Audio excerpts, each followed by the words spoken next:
ఈరోజు వాక్యము ఆదికాండము 46వ అధ్యాయము 13 నుండి 18 వచనాలు.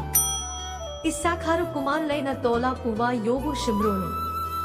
జబూలూను కుమారులైన సెరెదు ఏలోను యహలేలు. వీరు లేయా కుమారులు. ఆమె పద్దనరాములో యాకోబు వారిని అతని కుమార్తె అయిన దీనాను కనెను. అతని కుమారులను అతని కుమార్తెలను అందరును 33.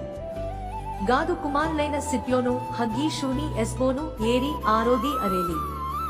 Asher కుమారులైన Imnah Ishvah Ishvi Beriah వారి సహోదరి అయిన సెరహు.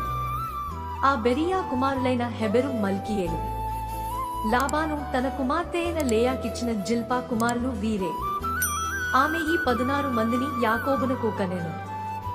దేవుడు ఈ చిన్ని లేఖన భాగాన్ని దీవించి ఆశీర్వదించునుగాక. ఆమెన్.